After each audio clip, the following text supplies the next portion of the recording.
Welcome to Le Weekend, the bonus extended podcast episode for France News Brief. In case you missed one of our dailies, we've put together a convenient way to catch up on the stories from the past week in France, plus additional content about something related to culture, art, history, or current events at the end. If you enjoyed our daily updates, you'll find everything you need right here in a seamless recap of the week's most important headlines. Perfect for those who want to catch up in just one episode, Le Weekend is designed to keep you informed and engaged with a lighter touch at the end. Let's dive in. The news we covered on Monday. It's back to school in France today with new rules for pupils and an uncertain future for the education minister. French children heading back to school this week face stricter phone bans, tougher exams, and new lessons in sexuality and AI, while Education Minister Elisabeth Borne is hoping that a fresh start in classrooms will clear the political storm clouding her own future, as reported by RFI. Microsoft announced the elimination of 10% of its workforce in France. This corresponds to approximately 200 positions. Microsoft employs nearly 2,000 people in the country, according to sources cited by investigative media, as reported by Le Figaro. France's far-right party National Rally said today it was preparing for the possibility of snap elections, adding that Prime Minister François Bayrou's effort this week to try to stave off the collapse of his government would fail, as reported by Reuters. A French Holocaust memorial was defaced with the legend Free Gaza. Local officials in the city of Lyon condemned the act at a time of growing concern about anti-Semitic incidents in France, as reported by Reuters. France is probing an online platform suspected of spreading child pornography. Regulators have identified the website bounty.chat, suspected of distributing child pornography and presenting itself as an alternative to a similar site shut down last year, as reported by Le Monde. After the Seine, French swimming activists strive to follow the Parisian example. Across France, grassroots groups are organizing activist dives to demand free and safe access to rivers and urban pools as heat waves increase the need to cool off, as reported by Le Monde. Evangelicalism in France continues to grow, driven by conversions. Members of evangelical churches, a branch of Protestantism, are increasing. These believers say they are drawn by a more informal liturgy and the emphasis on community, as reported by Le Monde. 8 French cities, including Paris and Lyon, banned tuna from school canteens, citing high mercury levels.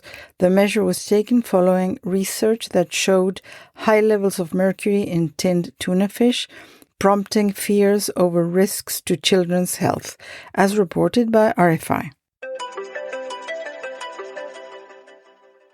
Dog daycare centers are springing up in Paris, offering a wide range of activities to keep these pets occupied while their owners are away. The latest facilities include ball pits and a spa, as reported by France 24. The news we covered on Tuesday.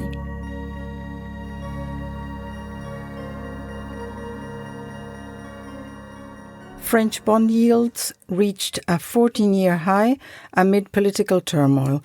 Fueled by a looming government crisis, the yield on French 30-year bonds reached 4.5%, a level not seen since the 2011 Eurozone debt crisis. The yield on 10-year bonds has also risen, reaching 3.58%, as reported by Le Monde.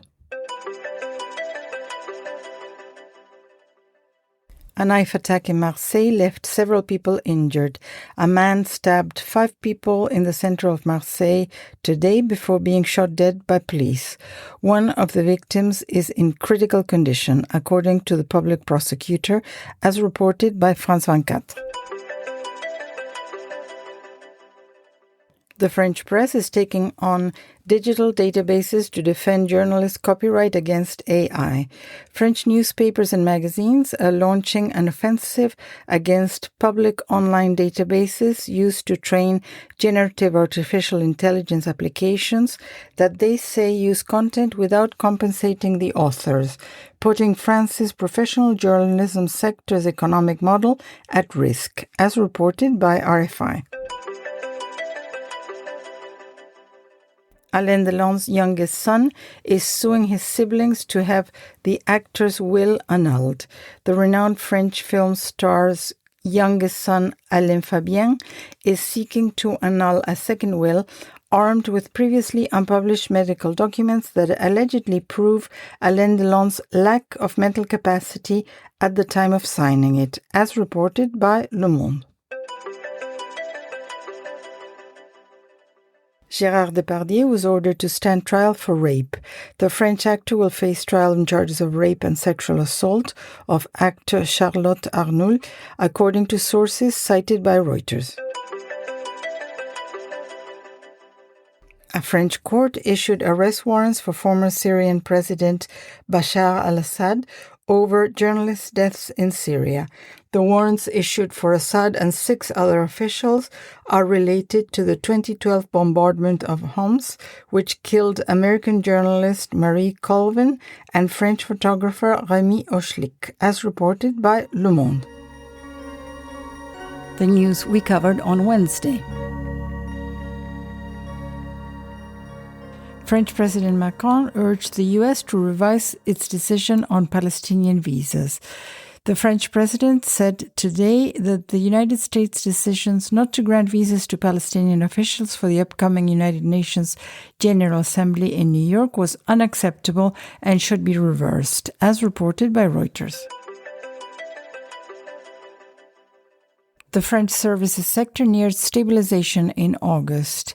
The sector contracted only very slightly last month, with overall business activity nearing stabilization, according to an S&P Global survey, as reported by Reuters. Tupperware France emerged from its safeguard procedure 6 months after its acquisition by Cédric Meston. The French subsidiary of the food container specialist is turning the page on its legal proceedings, hoping to relaunch the brand in 5 European countries after the parent company filed for bankruptcy in the United States, as reported by Le Figaro. France wants the European Commission to be able to delist Chinese platforms Shein and Temu. Trade Minister Véronique Louagie sent a letter to European Commissioner Michael McGrath asking for a crackdown on online shopping sites that do not comply with the rules, as reported by Le Figaro. The Canal Plus Group announced exclusive negotiations to acquire a stake in the UGC cinema network with the aim of a possible takeover in 2028. UGC, a major French film and audiovisual production group, is also one of the largest cinema operators in France, with around 50 cinemas and some 400 screens, as reported by Le Figaro. A French winemaker was jailed for a multi-million-euro fake champagne scam. 56-year-old Didier Chopin was sentenced to 18 months in prison for selling hundreds of thousands of bottles of fake champagne he made with French and Spanish wines, to which he added aromas and gas to make them sparkling, as reported by Le Monde. The government is considering reviewing the conditions for access to state medical aid for undocumented migrants, as well as reducing the list of healthcare costs covered by the system, according to draft documents seen by Agence France-Presse, as reported by Le Figaro. An official report by the Court of Accounts found that the cost of the reconstruction of Notre Dame was controlled. The auditor said the restoration work, which culminated in the cathedral reopening to the public on December 8, 2024, was performed within a tight schedule and at controlled costs, as reported by Le Monde. The summer of 2025 was the third hottest on record in France. Météo France said temperatures averaged 22.2 degrees Celsius, approximately 72 Fahrenheit, over the period from June to August, a difference of 1.9 degrees Celsius above the historical average, as reported by Le Figaro. The news we covered on Thursday. France fined Google for consumer protection failures. France's Data Protection Authority said on Wednesday it had fined Alphabet's Google 325 million euros, equivalent to 381 million US dollars, for improperly displaying ads to Gmail users and using cookies, both without Google account users' consent, as reported by Reuters. In related news, France fined online retailer Shein 150 million euros, equivalent to 175.6 million US dollars. France's Data Protection Authority imposed a fine for the improper use of cookies, a decision the company contested and said it would appeal, as reported by Reuters. President Macron said 26 countries pledged troops to guarantee a ceasefire in the Ukraine. The troop commitments, deployed as a reassurance force intended to deter Russia from ever again attacking Kyiv, were announced after a summit with Ukraine and its allies, as reported by Le Monde. The Rocher Group, formerly the Yves Rocher Group, announced that it had selected the American investment holding company Regent as the buyer for the iconic children's ready-to-wear brand Petit Bateau, which it has owned since 1988. No amount has been disclosed, as reported by Le Monde. The European Court of Human Rights faulted France on consent laws. The court ruled that France had violated the European Convention on Human Rights in a case involving a pharmacist accused of forcing a colleague into a sadomasochistic relationship, as reported by RFI. A French ceramics museum was struck by a 9.5 million euro, approximately 11.1 million US dollars, porcelain heist. The Adrien de Boucher National Museum in central Limoges, which claims to have the largest collection of porcelain in the world, was burgled on Wednesday night, with 3 pieces classified as national treasures taken by thieves, as reported by Le Monde. The French women's boxing team was barred from the World Championship after late gender tests. The team had traveled to the United Kingdom to undergo genetic sex tests that are banned in France, but newly mandatory under the championship's regulations. Assured the tests would arrive on time, the French team slammed World Boxing's decision to reject them after the deadline passed, as reported by Le Monde. A record number of disabled pupils are integrated in French schools, but support gaps remain. France's 12 million pupils returned to school this week, and among them are 520,000 children with disabilities. This is the highest number to date, a sign of progress 20 years after a law strengthened disability rights, as reported by RFI. The news we covered on Friday. France faces sovereign rating tests amid the political chaos. A slew of key sovereign debt rating reviews are starting next week, with the risk of a downgrade rising as the government, which looks set to lose a confidence vote on Monday, struggles to gain backing for an unpopular debt-cutting plan, as reported by Reuters. Amazon announced it has invested 5 billion euros, approximately 5.8 billion US dollars, in France by 2024, bringing its contribution to more than 30 billion euros, 35 billion US dollars, since 2010. The American group highlights its job creation and its tax contribution in France, while its Asian rivals are being criticized for their weak local presence, as reported by Le Figaro. Inmates at a French high-security prison for dangerous drug traffickers started a hunger strike this week to protest against their detention conditions, according to a Justice Ministry spokesperson who confirmed French media reports, as reported by Reuters. An inquiry has been launched into the suicide of a French teacher after homophobic threats. Teachers' unions and LGBTQI+ groups in France are pointing to the suicide of a head teacher who had asked for help following homophobic threats as a sign of serious issues in the country's education system, as reported by RFI.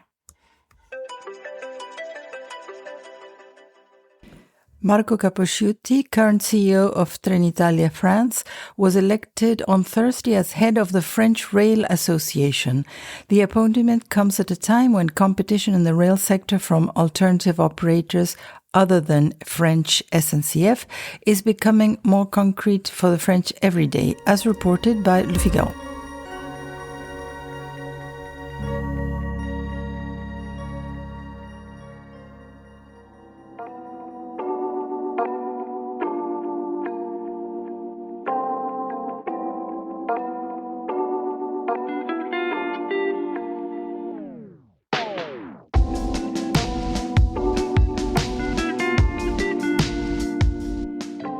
You are listening to Le Weekend.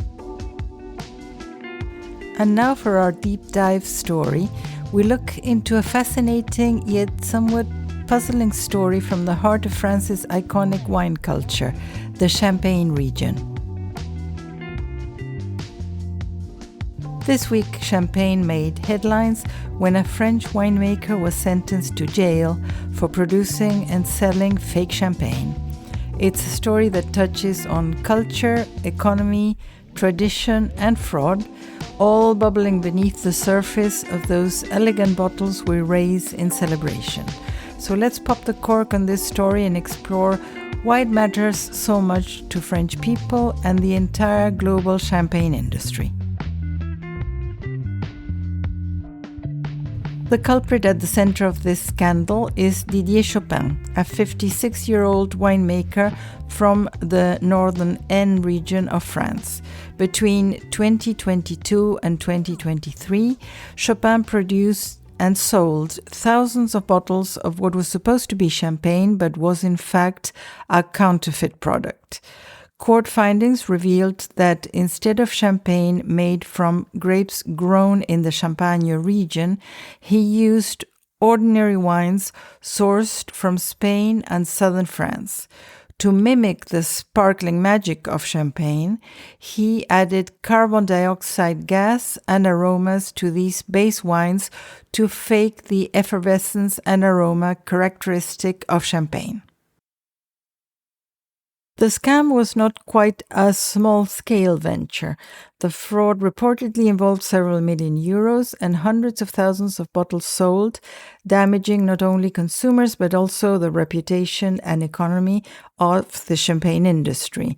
As widely reported in the French press, on September 2nd, 2025, the Reims Criminal Court sentenced Chopin to 4 years in prison with 18 months to serve behind bars and 30 months suspended.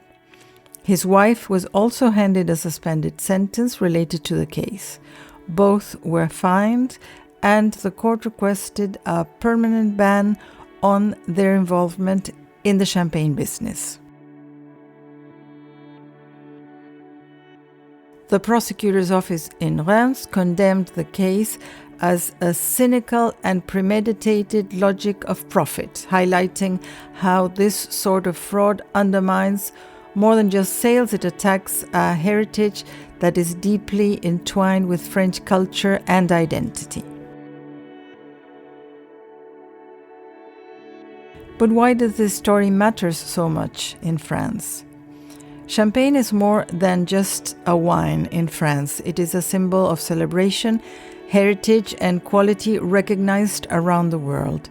The Champagne region and its wines contribute massively to the French economy and hold a prestigious place in France's cultural landscape. The champagne industry is a vibrant and significant sector. According to figures by trade association Comité Champagne, the industry provides around 30,000 direct jobs and supports an additional 120,000 seasonal workers during harvest period. Exported to over 190 countries, champagne accounts for 10% of global sparkling wine consumption and represents a vital economic pillar for France. In fact, champagne is the leader among French wines and spirits in contributing to the country's international trade surplus. Moreover, champagne enjoys a protected designation, the Appellation d'origine contrôlée, or AOC, meaning only wines produced using strict methods in the legally defined Champagne region can legally be called champagne. This designation guarantees certain quality and authenticity standards that protect both the industry and the consumer. When someone like Chopin produces fake champagne outside these rules, it not only cheats buyers but also threatens the very reputation of the entire region and all legitimate producers. For the French people, especially those living in the Champagne region, it is about protecting centuries of tradition and the pride tied to their craft and territory. The vineyards around Reims, Épernay, and other historic villages are more than plots of land. They are living heritage sites with a unique terroir that shapes the wine's flavor in a way that can't be faked. But what is this word terroir? It is a French term that captures something quite special about wine. It is the unique sense of place that makes each bottle almost magical. At its core, terroir describes how the natural environment where the grapes grow shapes the character and personality of the wine. This includes many factors like the soil type, climate, weather patterns, the vineyard's location, and even the slope or orientation of the land. But it doesn't just stop with nature. The human touch, the experience and practices of the winemakers also form part of terroir. Think of terroir like a fingerprint for wine. Even if two vineyards plant the same grape variety and use similar techniques, differences in their soil minerals, microclimate, altitude, and drainage can create noticeably different wines. One may be more mineral-driven, another might have fresher acidity, and yet another might show a particularly floral or fruity note. It's this complex interaction of environmental conditions and human know-how that gives wines from different places their distinctive flavor, profile, and texture.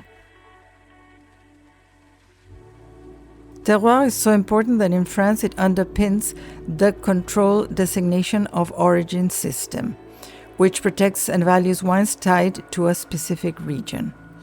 It is respecting the land and the traditions that have been cultivated over centuries. So when someone talks about terroir in Champagne, they're referring to the entire story of the land, its soil, climate, geography, and the people who lovingly tend to it. That results in wines with a unique sense of identity and history. It's what makes every sip not just a taste, but an experience grounded in place and tradition. To fully understand why Chopin's fake product was such a breach of trust, It helps to understand what authentic champagne production involves and why the real deal is so complex and revered. Champagne is traditionally made from three main grape varieties: Chardonnay, Pinot Noir, and Pinot Meunier. The grapes are grown exclusively in the Champagne wine region in northeastern France. The production process follows rigorous rules defined by the Champagne AOC, the denomination of origin. Authentic champagne undergoes the méthode traditionnelle, or traditional method, a meticulous process that distinguishes it from all other sparkling wines. Here's a simplified overview. First off, the journey begins with the grapes, mostly from the three varieties mentioned. The harvest is a delicate moment. Grapes are picked carefully by hand at a particular time to ensure only the ripest and best make it into the bottle. The times and dates are designated by the trade association. No machines used here, just skilled hands. Once harvested, the grapes are gently pressed to extract the juice, clear and pure, free from the skins and seeds that could add bitterness. Then fermentation begins. The juice goes into stainless steel tanks or sometimes oak barrels, where it ferments into a still wine, meaning it's not yet sparkling.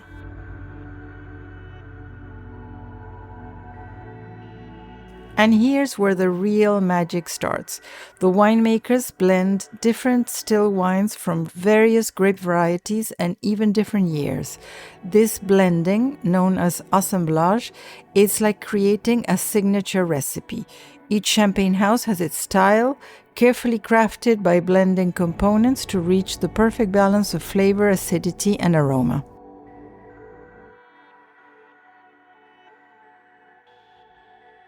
Next up is champagne's famous second fermentation in the bottle. This is what creates those magical bubbles. The blended wine is bottled, where the yeast feeds on the sugar, producing alcohol and, importantly, carbon dioxide. Since the CO2 can't escape the bottle, it dissolves into the wine, giving champagne its characteristic sparkle. After this fermentation, the wine isn't quite ready yet for celebration. It needs time to mature and develop. The bottles rest in cool cellars for at least 15 months for non-vintage champagne and even longer for vintage varieties. During this time, the wine ages on its lees, the dead yeast cells, which break down and add rich, toasty or nutty flavors that make champagne unique. Then comes the riddling. These bottles are carefully turned and tilted bit by bit, day after day. This slow, very slight motion nudges the dead yeast to collect in the neck of the bottle, preparing it to be removed. Traditionally, riddling was done by hand, but nowadays machines are often doing the job. Removing the sediment is called disgorging. The bottlenecks are dipped in freezing solution, trapping the sediment in a tiny ice capsule. The bottle is then opened just enough for the pressure inside to pop this plug out, leaving crystal clear, sparkling wine behind. At this stage, the winemaker may add a small amount of dosage, a blend of wine and sugar, to adjust the sweetness level and create the style of champagne, for example, brut or demi-sec. The bottle, finally, is corked, wired, and labeled. And that is how every authentic bottle of champagne is born.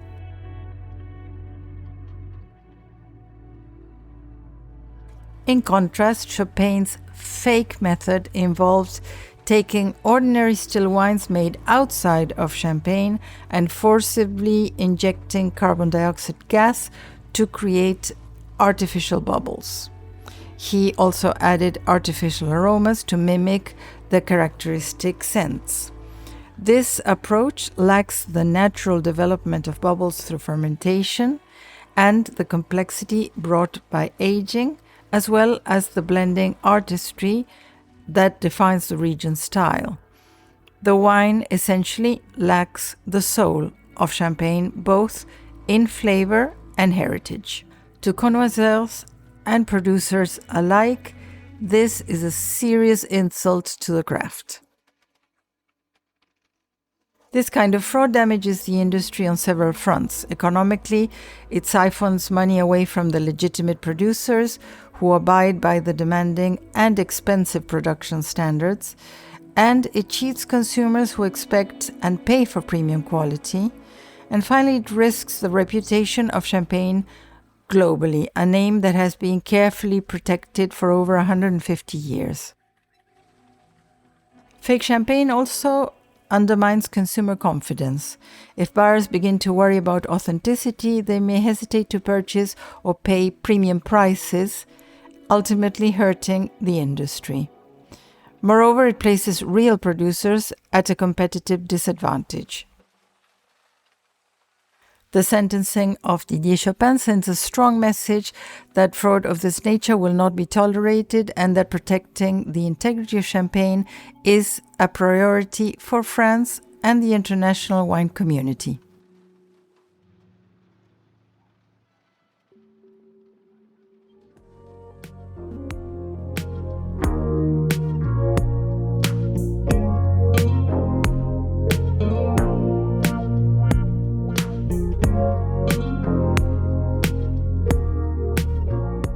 Thank you for listening to Le Weekend, your one-stop destination for everything we covered this past week in France.